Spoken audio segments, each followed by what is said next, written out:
Hey, it's that time again, another manga haul video. Typically I try to have these out pretty early in the month, but my schedule's been kind of clown shoes lately, so apologies for the tardiness. This haul is going to be a little smaller than the last two, but it's really not about the quantity, it's about the quality. And boy, do I have some quality things to share with you. I've got a reasonable amount of quality. A quantifiably modest amount of quality. A pretty good... Okay, that's enough. Let's just get into it. But before we get started though, I'd like to welcome you to MangAnalysis, where I do little videos about the manga I've been reading. If you like what you see and would like to see more, make sure to subscribe and leave a like. Maybe even leave a comment. Let's get a conversation going. Okay, so I figured that today we would start with some of the new series I started that I only got one volume of, and then from there we'll go to single volumes and then bulk buys. So the first one that I got is Welcome Back Alice by Shuzo Oshimi, the madman, the crazy lad who gave us Blood on the Tracks and Flower of Evil and Happiness. So I want to talk a bit about this one actually, because I think it's a little bit very Oshimi in maybe not the best way. Super quick, the plot is about a love triangle, and one said member of said love triangle leaves and comes back as a woman. So there's, I think, a lot of room for really interesting conversations about gender and sexuality, and a lot of the conversations are actually just about sex, and it's quite grotesque. It's not very subtle. It was still really good. I still recommend it. They still ask interesting questions, but I think it could have been handled a little better. I have actually read ahead of book 2 and 3, and I'll be making a video. I want to. And it does stabilize, but it's not necessarily what I thought this was going to be. But regardless, Welcome Back Alice, Volume 1. Next up is Blue Lock. So this was actually incredible. I really enjoyed this. So a little about me, I don't like soccer or football at all. It's probably my least favorite sport. And so I only really bought this because of the hype around it.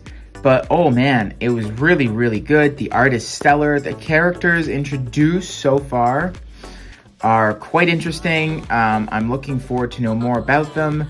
And yeah, super recommended for anyone who likes sports or just a good old-fashioned shonen. So far, so good, man. Blue Lock. Next is Summertime Rendering. Oh, man. So I actually only heard about this one. Someone made a video on YouTube about the anime being in Disney Plus, and I saw the book, and I was like, oh, neato. I looked up on it real quick. It's pretty short. I think there's 6 volumes of this size. And wow, it was a super good book. Way to really throw the reader into a crazy plot twist after plot twist, but like the good kind, not the, Deus Ex Machina sort. Really good. It has this fun time travel, but also has this fun like ReZero vibe where stuff happens and the main protagonist is given a chance to try again. So really good. I'm really looking forward to reading more of this series. If you're into mystery or thriller, this is a really good one. And now we've got Tokyo Revengers 1-2. Oh boy. I'll be completely honest, I hate how much I enjoyed this book. I talked about it a while back, that I wanted to get this series because of all the hype around it. And no, it was really good. I can totally sort of get why this would be very popular. My only qualm that I have with this, well, the biggest qualm I have with this, honestly, is the fact that the characters are in middle school or primary school sometimes, maybe. Anyway, it is so weird to me that these 13-year-old boys or 12-year-old boys, maybe 14, look like, they've been in a motorcycle gang for 30 years. They have these huge tattoos. They look like 40 or 42-year-old men. It's just kind of insane to me, and it's super unrealistic, and it kind of takes me out of the immersion. So in my head canon, this takes place in high school.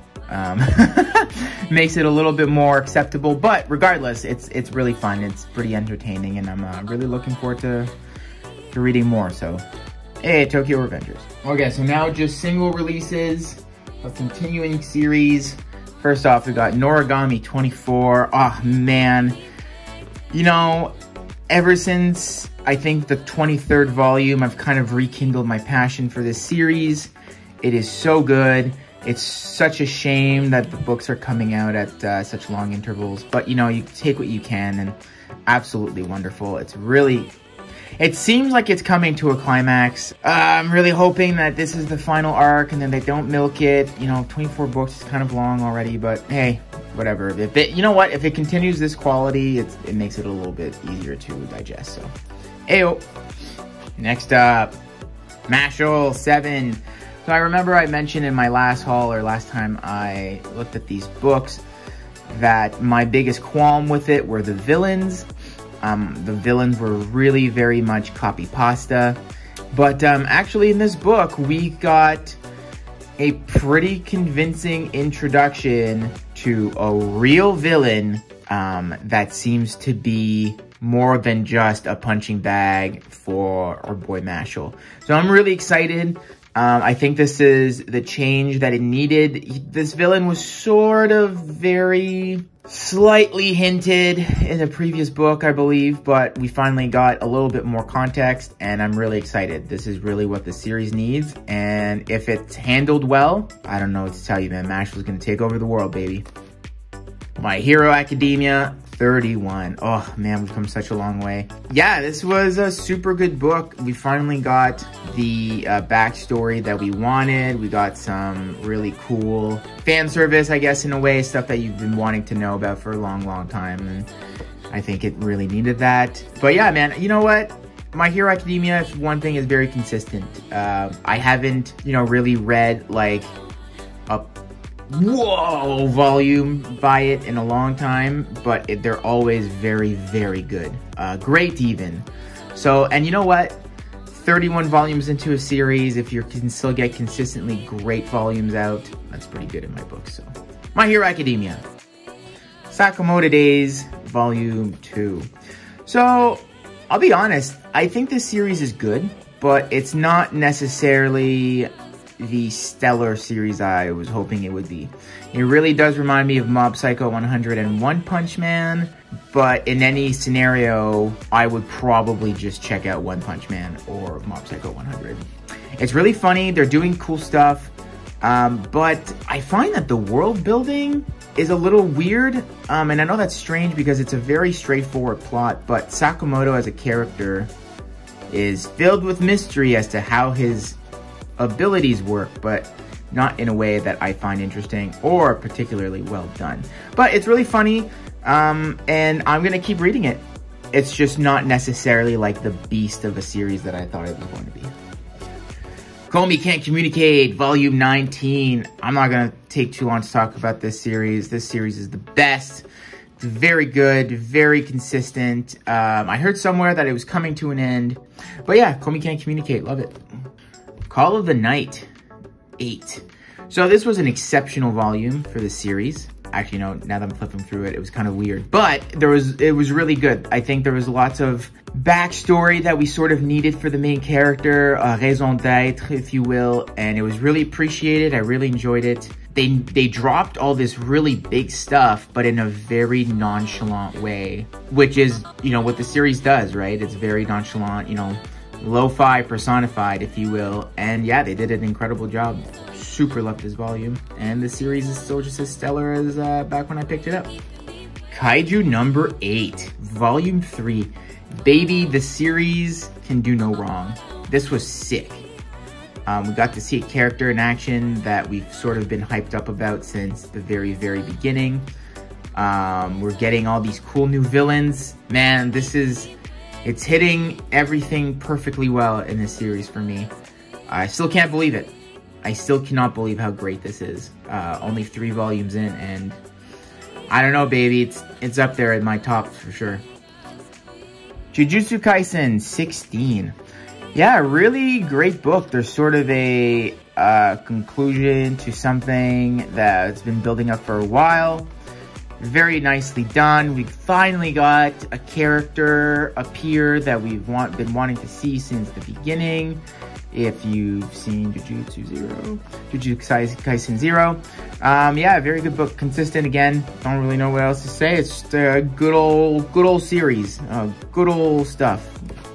Good old bag of fun things in a book. Jeez, gotta stop talking. Apasims 09. Okay, so this is the final volume. I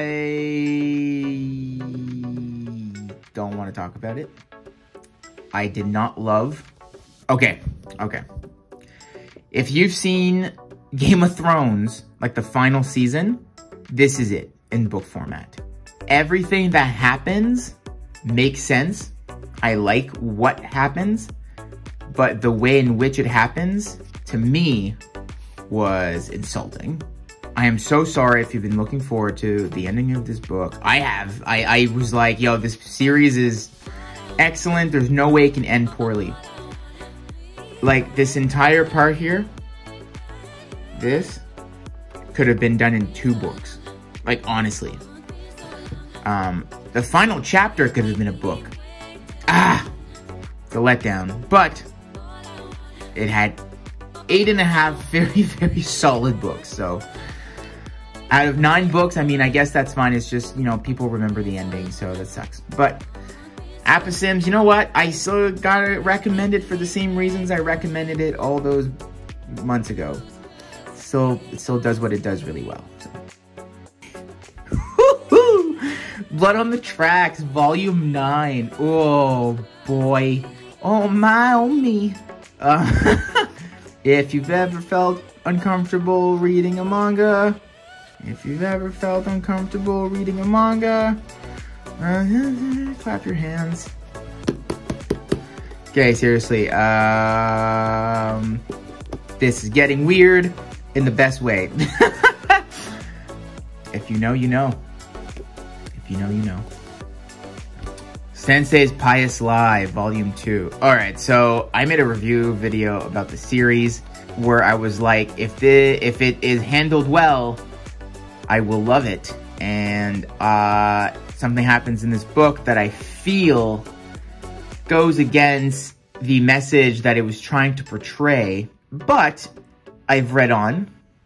I just got the 3rd volume, which will be in the next haul video. And I've accepted that it is not the series I needed this to be or expected it to be. It is something else. And once I've accepted that, I'm okay. And that's what happened. So I've accepted that this is not what I needed this to be. It's something else. And that something else is something that now I can accept and that I can enjoy and look forward to again. But if you watch my review video, I say what I want this to be, and it's not that. So it's unfortunate, but it do be that way sometimes. To Your Eternity 17.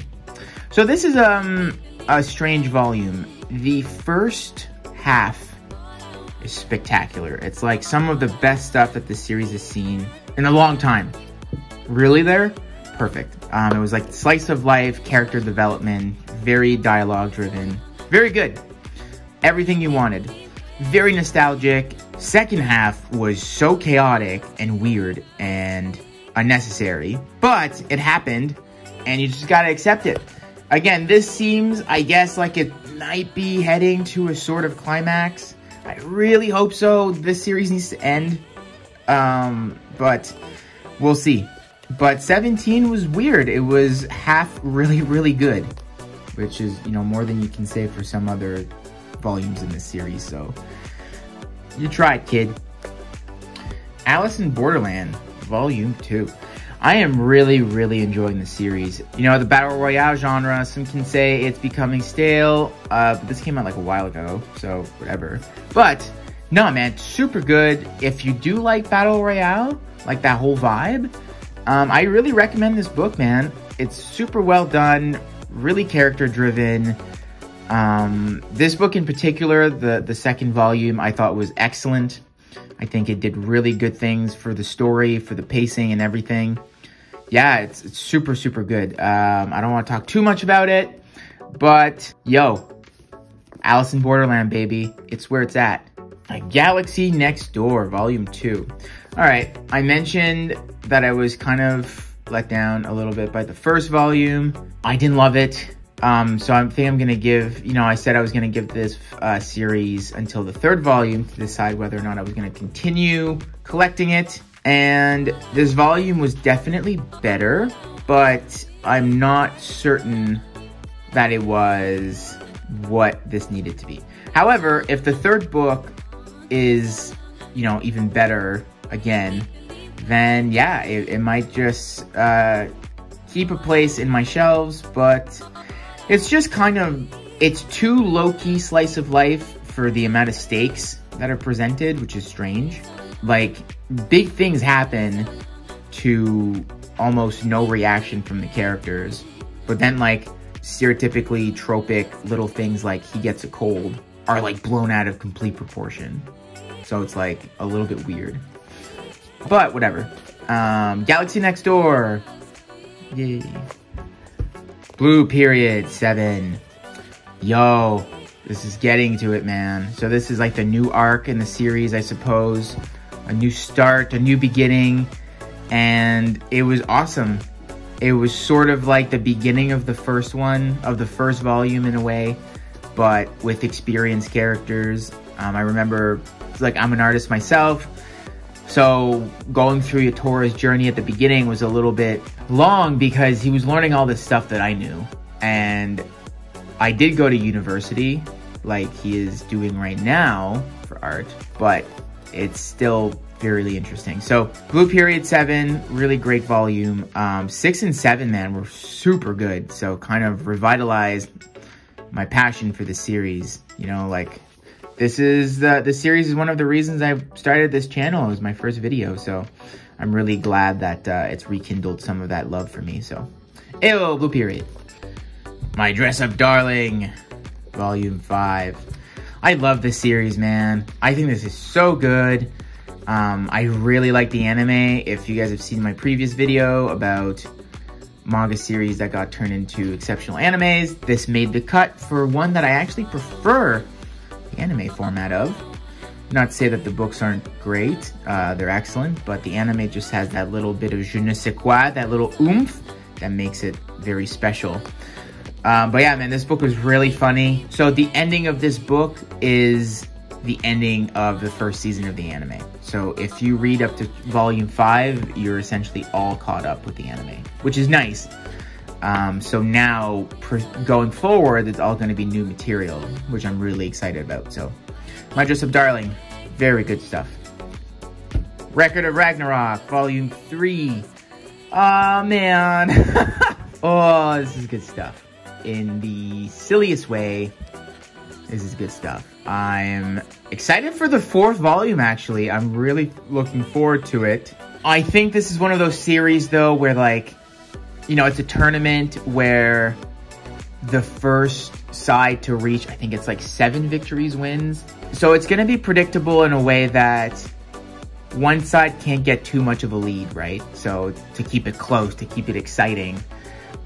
So if you know what happens if you know what happens in the middle of this book, you sort of know what might happen in the next fight, I guess. But it doesn't make it any less interesting. It's not really about who wins, in my opinion, for this series. It's really how they win and what kind of crazy things they have to do or say. And the power creeping is great. So, yeah, man, Record of Ragnarok. It's a silly but harmless jaunt. And I'm all about it. So this month I told myself I wasn't going to start any new series because I kind of just wanted to, save a little bit of money. But Blue Lock and Welcome Back Alice and Tokyo Revengers were in my cart a long time ago. So Summertime Rendering was something I just sort of picked up randomly on the shelves. And another series that I started that was completely impromptu was Kubo Won't Let Me Be Invisible. I had heard people tell me that this was sort of like Komi Can't Communicate, but sort of reversed. And as I started reading, I sort of agree, but this is sort of if the romance was very present, very strong from the get-go. Which is honestly super good because the romance in Komi is probably my favorite thing, and that's when the series really picked up for me, is when the romantic aspect sort of kicked in. So, really good, man. Really funny, really cute. If you like Komi, if you like slice of life, little romances, things like that, yeah, it's kind of difficult not to recommend this series. Okay, so next up is a series that I started that I had no plans on starting this month, and it was kind of expensive, but I have no regrets. And you'll see why in a moment. Monster! Volume 1 to 4. I think I would have volume 1 to 6, but the 5th volume is out of print, out of stock, so I have to wait for that. And you know what? That's good. These are expensive books, so I don't mind, you know, having these sort of as in a cart stuffer. Actually, I do kind of mind because it's really good and I want to read it as fast as possible. But I have been told for years to check out this series. For years that this series was, you know, a near perfect piece of literature. I really didn't think that the hype was going to land itself. Like I went into the first volume really expecting an okay read. Wow. Absolutely incredible. Interesting. There's a little bit of a monster of the week sort of formula to it, which I was not expecting at all. And I really like it. It's not my favorite thing in the world, but in this series, it is done so well, so captivatingly well, that I'm all for it, man. But, oh my gosh. So spoilers for the next manga haul video. I went into a full Urasawa wagon thing. I started Pluto, and I started 20th Century Boys. So I'm going to talk about those next time. But, yo, if you're like me, and you took a long time and not read the series, please pick it up. It is exceptionally good. It deserves all the praise it gets, and all the hype is founded, so. Woo! Alright, another series that I sort of just bought out of curiosity was Sachi's Monstrous Appetite. And I actually only bought the first volume. I really enjoyed it. It's about a guy that likes a girl and cooks for her, and turns out she's an insatiably hungry monster, and they fall in love. Yeah, so I bought the first book. I really liked it, but I was like, oh man, I'm trying to save money, calm down, don't buy, you know, whatever, buy a book here and there. And then I found out that there's only 6 volumes in the series, so, you know, I just ended up buying the whole thing. Can't stop, won't stop. But yeah, so, no, man, super good. I'd like to make a video about the series eventually, but I don't know, we'll see. It has a super simple plot, very good progression, nice characters.